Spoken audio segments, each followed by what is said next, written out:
This is Levy. He has the biggest chess YouTube channel in the world, and he actually is a pretty good player himself. This right here is called the Caro Kann defense, and it's his favorite opening. I've picked for you his most beautiful win, so enjoy. This is the game Carissa Yip versus Levy Rozman, and as advertised it's gonna be a Caro Kann defense. Knight to c3, this is the classical main line. Levy takes, and now there are many moves. One is to go knight to d7 with the idea of going knight f6 without having to take back with the pawn, but going knight f6 first and then just taking back with the pawn is also a line. But the line Levy chooses is bishop to f5. Now the knight drops back, so the bishop also has to drop back because it's attacked. And here Carissa develops, Levy develops, and now she goes for h4. She wants to trap this bishop, because then it would have nowhere to go, because everything here is protected. So he makes an escape square, and after h5, Levy has to drop back. Now white got a couple of pawn moves here, which are kind of restricting black's position a bit, and after having pushed this bishop around, Carissa offers a trade. Now so far both players are doing very fine. Carissa has nice development, and Levy is also not too far behind. Carissa castles queenside, so now we know this is going to be a bit of a sharper game, and Levy just develops his pieces as he should. And here Carissa wants to trade, and Levy does trade and just puts another piece on the f6, so the queen has to move now because it was attacked. And now queen d5. Both players have pretty much even development. Both are castled, but on different flanks of the board, so whoever gets an attack first doesn't necessarily have to be with the pawns, will usually have the advantage. Here Carissa activates her pieces again, and Levy offers a queen trade, but Carissa doesn't want to, and now knight d5, just attacking this bishop. If Levy wants, he can trade at any time now, because the bishop can't move, it's pinned to the queen.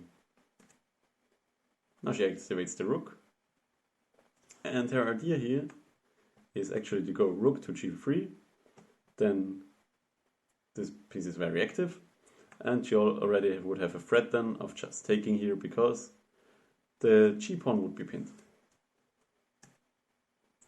Levy activates his rook, she follows through on her plan, and Levy here sets a trap.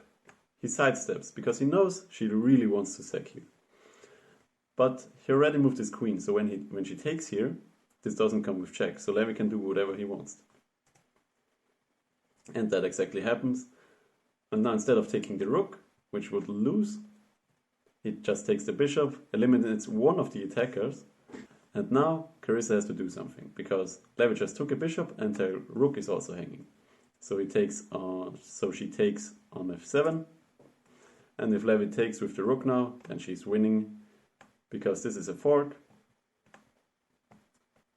And here Levy would take this piece back, and now Carissa would be up in exchange.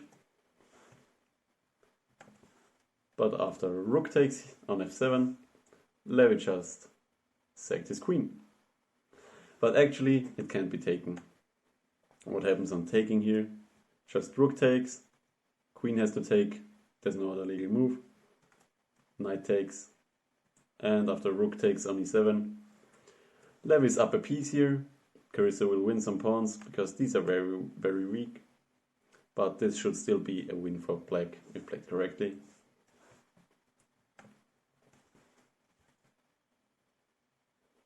So after sacking the queen, Carissa didn't take, rather she took here with check. It's important to take back with the bishop here, or otherwise they could just take the queen and this variation I showed previously wouldn't work anymore. Now he takes the knight. Now Levy has to move the queen, but after the dust has settled, we can see he's up a piece and should convert this. Here Levy does a good job of opening things up for his bishop. Now he's even threatening checkmate, but c3 solves the problem. Now he can take a pawn. Carissa is trying her best to find some resources to draw this game, but it's just hard trying to draw a game being down a piece. And after offering a queen trade, Carissa played queen to f3, which is the final blunder, because after rook to f8 she had to resign. Because if you look at this position now, the rook is attacking this rook through the queen, so wherever the queen moves, this will be checkmate. So the queen cannot move away. What if the rook moves away to attack the queen? We take this queen, and if Carissa takes our queen, then this will be checkmate into